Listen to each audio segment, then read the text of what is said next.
بسم الله الرحمن الرحيم. وهو اسم للنظم والمعنى جميعا في قول عامة العلماء، وهو الصحيح من مذهب أبي حنيفة،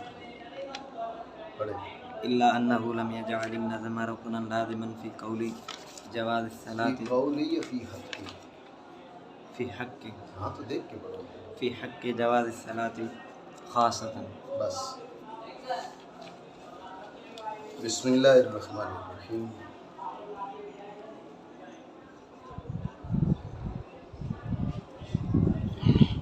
حجج اربع، ادلہ اربع، اصول اربع میں سے اقویٰ ترین حجت جو ہے وہ کتاب اللہ ہے. ٹھیک ہے جی. تو ابھی ہماری جو گفتگو ہے وہ کتاب اللہ سے متعلق چل رہی ہے. تعریف کی. اب آپ غور کیجئے گا، تعریف پر آپ توجہ کریں تو آپ کو یوں محسوس ہوگا کہ قرآن نام ہے الفاظ کا. ٹھیک ہے، قرآن نام ہے الفاظ. آپ توجہ کریں اگر تو ساجد بالفرض اگر آپ توجہ کریں تو آپ کو ایسے لگے گا جیسے قرآن نام ہے الفاظ کا. ٹھیک ہے، آپ دیکھیں المنزل علی الرسول، المنزل. تو اب حضرت جبریل علیہ السلام نے آ کر معانی سنائے یا الفاظ سنائے؟ جی. المنزل علی الرسول المکتوب فی المصاحف. تو مصاحف میں الفاظ ثبت کیے گئے یا معانی ثبت کیے گئے؟ الفاظ. المنقول عنہ نقلا متواترا بلا شبہۃ. تو منقول معنی ہوئے الفاظ ہوئے؟ الفاظ. وجہ ہے جی. تو اس سے کیا محسوس ہو رہا ہے؟ اس سے محسوس یہ ہو رہا ہے کہ کتاب قرآن نام ہے الفاظ کا. قرآن نام ہے الفاظ کا. قرآن نام ہے الفاظ کا. اس تعریف سے ایسے محسوس ہو رہا ہے. سمجھ رہے ہو بات کو؟ اچھا، آپ آگے چلے. آپ نے کہا کہ بھئی لفظ کی وضع کے اعتبار سے اتنی قسمیں ہیں، لفظ کی استعمال کے اعتبار سے اتنی قسمیں ہیں. یا اور انداز میں سمجھیں، عام لفظ کی قسم ہے معنی کی، لفظ کی خاص لفظ کی، مشترک لفظ، مؤول لفظ، مطلق لفظ، مقید لفظ، حقیقت لفظ، مجاز لفظ، ظاہر، نص، مفسر، محکم، جی، خفی، مشکل، مجمل. سمجھے بات کو؟ متشابہ، سارے کے سارے کے الفاظ ہیں. ایسا نہیں؟ تو ان باتوں کو بھی سامنے رکھیں تو یوں لگتا ہے جیسا کہ کتاب اللہ نام ہے لفظ کا، الفاظ کا. توجہ ہے؟ بات سمجھ رہے ہو؟ جاگ رہے ہو؟ لگ نہیں رہا. اچھا، امام یہ ایک جانب رکھ لیں. اب امام اعظم ابو حنیفہ رحمۃ اللہ تعالیٰ علیہ نے ایک فتویٰ دیا تھا. ذہن میں رکھنا کہ امام اعظم ابو حنیفہ علیہ رحمہ سے اس فتوے سے رجوع بھی کر لیا. توجہ ہے؟ اب وہ میرے خلاف ایک بندے نے کتاب لکھی، اس نے کہا بھئی چمن زبان کو بار بار کا رجوع پسند نہیں ہے. سمجھ رہے ہو نا؟ ہاں، وہ میں اس کا جواب لکھ رہا ہوں. ٹائم نہیں ملتا نا، مصروفیات ہیں جو تھوڑا بہت موقع مل رہا ہے. تو اصل بات سمجھے توجہ سے، آپ ہیں کسی چیز کے اہل، آپ منصب کے اہل ہیں، آپ اجتہاد کے اہل ہیں، اور آپ کے پاس اجتہاد کے جو آلات ہیں یعنی علوم موقوف علیہ، یہ سارے آپ کے پاس موجود ہیں، آپ کے پاس دسترس ہے. آپ پوری اپنی محنت کے بعد ایک مسئلہ کا استنباط کرتے ہیں، ایک رائے قائم کرتے ہیں. بعد ازاں آپ کے سامنے کوئی اور دلیل آ جاتی ہے جس دلیل کی وجہ سے آپ کو اس سے رجوع کرنا پڑتا ہے. یہ رجوع بری نہیں ہے، یہ رجوع محمود ہے. بات سمجھ رہے ہو نا؟ جو رجوع کرنے والا ہے رجوع کرنے سے پہلے بھی قابل تعریف تھا، مجتہد ہے نا، اہل ہے. اور رجوع کرنے کے بعد بھی وہ قابل تعریف ہے، اس کے رجوع بھی قابل تعریف ہے. میری بات آپ سمجھ رہے جی ہو؟ صحیح. میں نے اعتراض کیا ہے، یہ موقف اہل سنہ میں نے جو لکھا رسالہ، اس کے اندر میں نے اعتراض کیا یہ بار بار کے رجوع پر، ان لوگوں کے رجوع پر اعتراض کیا جن کو علوم کے الف بے نہیں آتی. سمجھ رہے ہو؟ جی صحیح. اب مسئلہ پڑھا نہیں، مسئلہ پڑھے بغیر کچھ بھی ٹھوک دیا حضرت نے. بعد میں سید محبوب علی شاہ صاحب نے کان میں کہا حضرت چبڑ مار بیٹھے ہو، جی چبڑ مار بیٹھے ہو، ایسے نہیں ہے جی، ہم رجوع کرتے ہیں. ایسے آدمی کو تھپڑ لگنے چاہیے. آپ کسی منصب کے اہل ہیں تو وہاں بیٹھے. میری بات آپ سمجھ لیجیے. آپ لوگوں میں غلط مسئلہ بیان کرتے ہیں، عام ہو جاتا ہے، پوری دنیا میں پھیل جاتا ہے. کیوں؟ آپ کی نااہلی کی وجہ سے. اس کے بعد آپ کو درست مسئلہ پتہ چلتا ہے تو آپ 6 مہینے بعد رجوع کر لیتے. وہ جیسے انہوں نے نعرہ لگایا تھا، پتہ ہے نا نعرے والا قصہ، تو 6 مہینے بعد جناب حضرت صاحب نے وہاں پر رجوع کر لی. اس کے کچھ دن بعد پھر وضاحت بھی دے دی. یعنی نعرہ لگانا غیر ذمہ داری، پھر رجوع کی تو غیر ذمہ دارانہ انداز میں. بعد میں پریشر پڑا تو حضرت نے وضاحت فرما دی، بھئی اب یہ وضاحت ہے. تو میں نے کہا بھئی پتہ نہیں اب بھی آگے کچھ اور نیا کچھ شگوفہ کھلائیں گے. یہ باتیں قابل اعتراض ہیں. سمجھ رہے ہو نا؟ بات رجوع کی آئی تھی تو رجوع قابل اعتراض نہیں ہے. نااہل کا بڑے منصب پہ بیٹھنا قابل اعتراض ہے. نااہل کی نااہلی قابل اعتراض ہے. سمجھ رہے ہو نا؟ جی. تو دوبارہ آتے ہیں اپنی بات کی طرف. تو حضرت امام اعظم ابو حنیفہ رحمۃ اللہ تعالیٰ علیہ نے اس مسئلہ سے رجوع فرما لیا. یہ بات ضرور ہے. آپ سمجھ رہے؟ جی سر. لیکن آپ نے ابتداء یہ فتویٰ دیا تھا کہ ایک شخص ہے عربیت پہ قادر ہے، ایک ہے عاجز ہو، اس کی بات نہیں ہے، معذور کی بات نہیں ہے، عربیت پہ قادر ہے، اس کے باوجود اگر وہ نماز کے اندر وہ قرات کرتا ہے فارسی میں،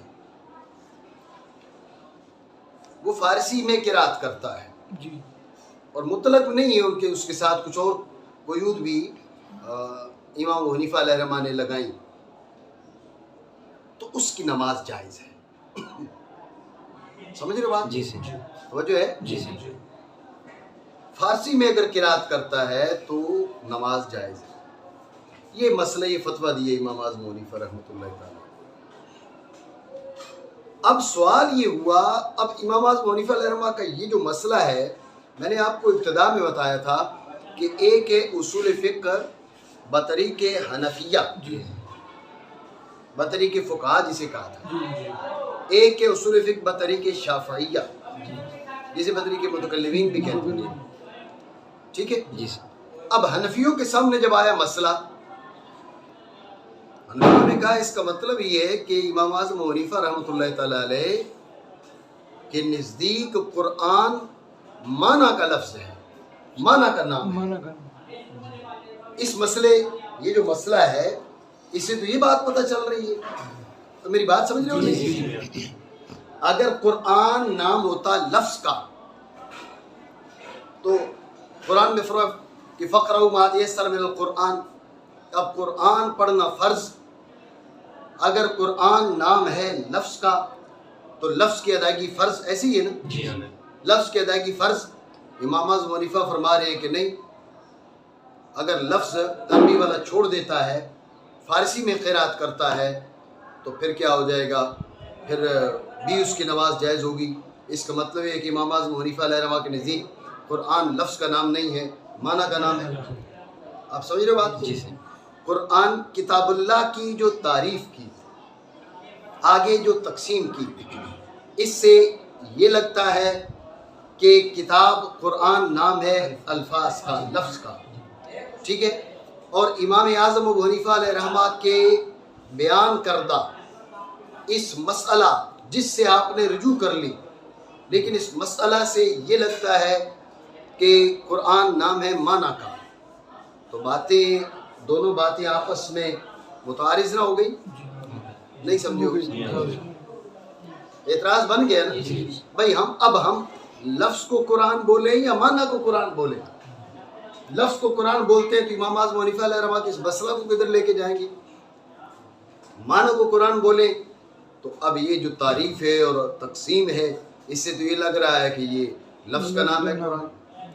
اعتراض بنا نہیں؟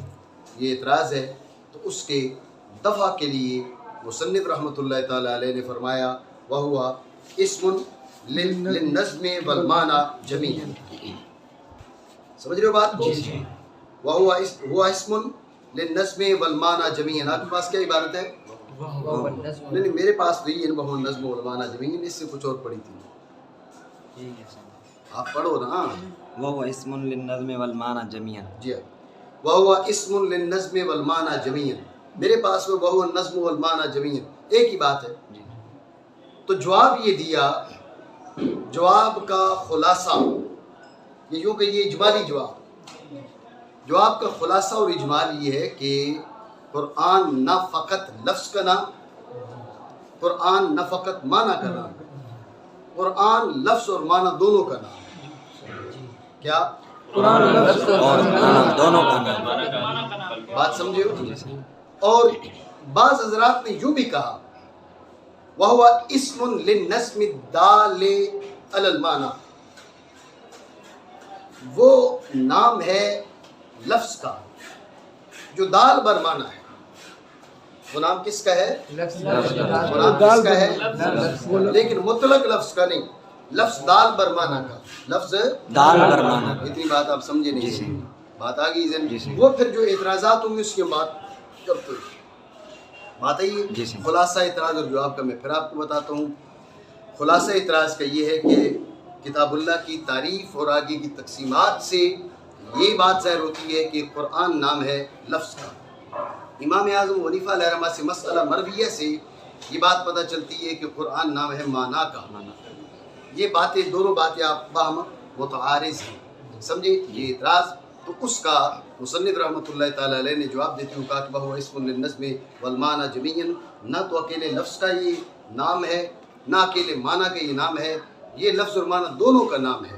اور میں نے آپ کو بتایا بعض اصولیوں کے الفاظ وہ اسم للنظم والمعنى، وہ اسم للنظم الدال علی المعنى، یہ نام ہے اس نظم کا، اس ان الفاظ کا کہ جو دال بر معنی ہے۔ سمجھی بات؟ یہ جواب ہو گیا، آگے بات ابھی باقی، یہ بات مکمل نہیں، اتنی بات سمجھے؟ ٹھیک ہو گیا؟ مزید سوالات جوابات بعد میں کرتے ہیں، اس جو اعتراض ہے اس کے جواب کی طرف آتے ہیں۔ ٹھیک ہو گیا؟ اور وہ نام ہے نظم و معنی دونوں کا۔ توجہ ہے؟ جی اب یہ جو نام ہے نظم و معنی دونوں کا، پہلے کا فی قول عامۃ العلماء، ذہن میں رکھنا عامہ کا لفظ جب بولا جا رہا ہے تو مراد اکثریت ہے، ٹھیک ہے نا ساجد ہے؟ وہ جو ہے جی ہاں، تو عامۃ العلماء، تو عامۃ العلماء کا مطلب یہ ہے جو عام علماء ہیں ان کے نزدیک، یہ بات نہیں ہے، عموم کے معنی شمول کے ہیں، ٹھیک ہے نا؟ عامۃ العلماء اکثر علماء، جمہور علماء، بات سمجھے نہیں؟ جی تو کہا جی یہ نام ہے کس کا؟ نظم و معنی دونوں کا نام ہے، یہ نظم و معنی دونوں کا نام ہے علماء کی اکثریت کے نزدیک، علماء کی اکثریت کے نزدیک معنی کرے، اکثر علماء کے قول میں، توجہ ہے جی؟ لیکن ذہن میں کیا بات آئی؟ ذہن میں یہ بات آئی کہ یہ مسئلہ پھر متفق علیہ تو نہ ہوا، اکثریت کا ہی قول ہے تو مطلب بعض کو کچھ اور ہے۔ ہو سکتا ہے کہ امام اعظم ابو حنیفہ علیہ رحمہ سے وہ جو مسئلہ مرویہ ہو وہ اس بنیاد پر ہو کہ امام اعظم ابو حنیفہ علیہ رحمہ کتاب معنی کو کہتے ہوں، لفظ کو کہتی نہ ہو۔ ذہن میں سوال آتا نہیں آتا؟ بات سمجھ رہے ہو نہیں؟ اعتراض تو انہی باتوں سے بنا تھا نا، اعتراض اس بات سے بن گیا بھائی ادھر